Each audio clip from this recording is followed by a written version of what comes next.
Hey folks, today is Friday, September 28th, 2018. As usual, it's me, Jake Baldino, here to talk about video game news of the week. It's been quite a week. I wasn't here last week. Good job, guys. Where are you? Hey! Good job on the show last week. Thank you. Nice to know that I can do your job without you. Shut up. So the first bit of news we got going on is Red Dead Redemption 2, one of my most anticipated games now after Spider-Man is out. We got some new info, small things here and there, but still very interesting nonetheless. The biggest thing, the big bomb drop, is the reveal of the PlayStation and PlayStation Pro bundle with the game that is releasing the same day, but we got some information from the box, most notably that the install size for the game on a PlayStation hard drive is 105 gigabytes. That is an absolutely massive storage size. That is way, way above average, and it's also surpassing some of the bigger guys like Black Ops 3, what else? Battlefield 4 was really big, Elder Scrolls Online was also huge, but 105 gigs means that's a lot of game, which honestly excites me as much as it means you gotta clear some room on your hard drive. I also can't help but think that's kind of cool. Maybe it means the world's gonna be good. But thanks to that box and thanks to information out now, it does look like we also have some info on the timed exclusivity for some of the post-release content for the game. It looks like DLC will be exclusive to PlayStation for the first 30 days. So after that, then everybody else gets it. We've seen deals like this in the past. It's very much a marketing thing. It does really suck for some folks, and I get it, but thankfully it's only 30 days. It could be worse, right? Now, last week, I believe the guys broke down a lot of the Red Dead Redemption 2 details that we got from all the press people having hands-on previews and stuff. We didn't get one, but there was tons of information from that, and it's also been followed up with Rockstar tweeting out a bunch of pictures of aminals. Jake, how many horses are there? There's like 19 different horse breeds, right? Hell yeah, there are. There's like so many horses. There's all these different things you can hunt. There's buffalo. There's all kinds of deer. Each with their own balls. So if you're very much looking forward to the hunting and the fishing in the game, the fact that they are confirming so many different types of wildlife, that's pretty cool. Not only that, I linked it in the description below, like everything else I talk about, but there is an interview with one of the heads, Imran Sarwar, who went on record talking about how the conversation systems work as a dynamic gameplay element. I'm very curious to see, there's been a lot of talk about like how dynamic and how interesting and how new this system really is. And from what it sounds like, it could be the thing that makes the game feel truly different and not just another open world Rockstar game, which isn't a bad thing, but this could be the new thing, the new gameplay element that makes it stand out. So I'm really looking forward to seeing that in action more. Next up, in terms of big news bombshells, that's really a lot of what we got this week, but it looks like Fortnite crossplay PlayStation 4 is finally a thing. Now, this has been much of a debate and a topic for many months. A lot of people getting up in arms about it. I've kind of just been like a bystander looking at the whole thing, and it looks like now everyone's gonna finally be able to start playing with each other. Xbox, PS4, Switch, PC, and even mobile, I guess, because we've been close, but PS4 has been the one holdout, and finally now with them confirming that they will be allowing crossplay for the PS4 version of Fortnite, starting with a beta rollout, I think that speaks volumes about hopefully a change in PlayStation and Sony's philosophy towards this whole thing. Does it say now officially that Sony and PlayStation are just going to allow crossplay on every single game? No. I think it's very much still going to be a case-by-case basis, but I think it's a good start, especially for folks out there who want open platforms and be able to play their games with whoever they want. Consumer choice is always cool, so I think this is a move in a positive direction. Also, in case you missed it, we got another new trailer for Fallout 76, but the biggest thing is that we finally have the dates for the beta for Fallout 76. Now, we've known previously that Xbox was going to get it first, and it's going to roll out on Xbox on October 23rd. Then PC and PlayStation 4 folks are going to get it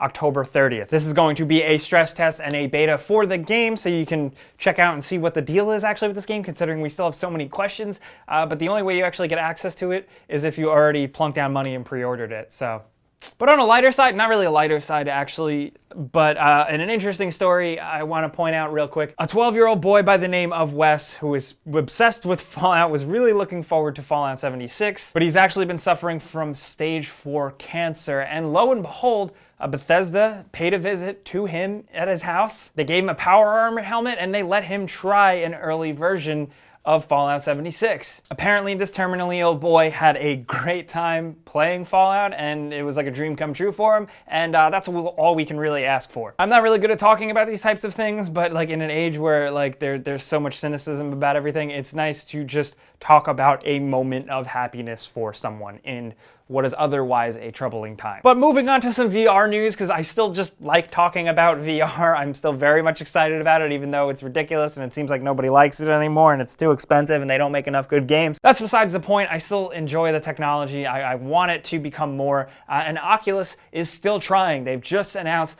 Oculus Quest. This is the previously revealed Santa Cruz prototype, and it's essentially going to form a middle ground between an Oculus Rift and an Oculus Go. So it's not quite mobile VR, but it's not quite high-end PC VR. It's going to cost $400, so it's like a mid-tier VR thing. It's actually more competitive with a PSVR, but interestingly enough, it is going to run full Oculus games. Now, how graphically powerful they're going to be, we don't know. There is suggestions that it has a Snapdragon processor on the inside. You know, this thing is definitely not rocking like a GTX 2080 or anything like that, but I'm very curious to see more information on this. It's not dropping until 2019, but it's completely wireless. That's the big thing. It's hands-free. You put the headset on, you take the Oculus controllers, which are really good VR controllers, by the way, and you just go. You do the VR thing. That makes this VR more accessible, and that's been the problem with people. They don't want to put an expensive phone in it. They don't want a PC with all the complications that may have to a more casual person. So I'm curious to see how this thing takes off. We still have a while to wait and see, but I think it was an interesting announcement, so I wanted to bring it up. Also, since I've been gone, it was talked about on other shows, but the Telltale stuff. As you guys probably know, Telltale is almost basically shutting down. They've laid off almost all of their employees, over 200, down to just 25 people, a skeleton crew working to finish things up with obligations with Netflix. We don't know the state of the rest of The Walking Dead final season. There has been some things floating around about that. There has been some discussions, but the newest concrete bit of news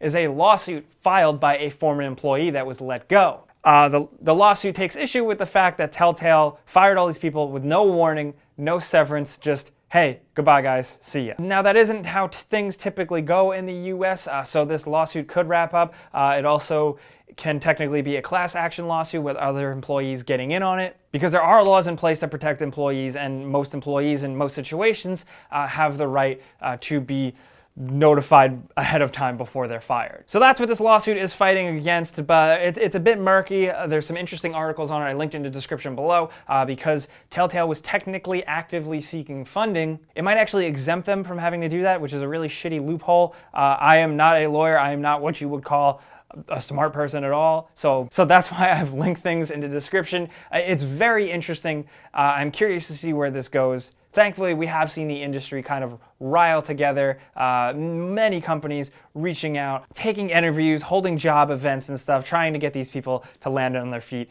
as quick as possible. And it's nice to see that. I think that's worth pointing out. Everybody talks shit about the gaming industry all the time from like a variety of different ways, but you know, people trying to help each other out is always good to see. Also, I don't know if you guys saw this, but since people don't work there anymore, they're pretty much allowed to release a bunch of stuff. So we've gotten little looks and glimpses at what the Stranger Things game from Telltale would have been. And honestly, it looks very much like another Telltale game, but it also looks cool. The character designs for the Stranger Things characters is cool, and I wish this was a thing. Netflix says that they are still going to make a Stranger Things game, but for now we just have a glimpse of what could have been. Like I said, that's all linked in the description below. I want to hear from you guys about this stuff, but before we wrap up, we got to do that console giveaway we do every single week. You know how it goes down by now. There's a link in the description. You sign up, you enter once, then you're entered for good, and then every single week we go in and randomly choose one person to win a free console of their choice. And this week's winner is going to be this person right here. Congratulations. Be sure to keep an eye on your inbox, your spam box. I almost fell off my chair. We're going to be reaching out to you to figure out how to get you your free stuff. But now let's talk about everything going on this week. How about that Stranger Things video game? Not only that, what do you think about the new Red Dead Redemption 2 details? How many video games do you have to delete to get that game on your hard drive? Jesus. And since we have been talking about it and questioning a lot, what do you expect from Fallout 76? What are you looking forward to? Are you going to jump into that beta? I want to hear from you guys, so let's talk down there. I'll be down there as much as possible. But of course, if you got anything else for me, hit me up on the social medias at Jake Baldino. But as always, thank you guys for coming around and watching us talk about video games and stuff on both Friday and Tuesday. We're live every Tuesday, 4 p.m. Eastern here on this channel. And you know, clicking the like button does help us out. That's really cool. We really appreciate that. And if you're new, you should consider subscribing and clicking the notification bell thing, because YouTube is weird and we put out videos every single day. But as always, thanks for watching. We'll see you guys next time. Pizza's on me.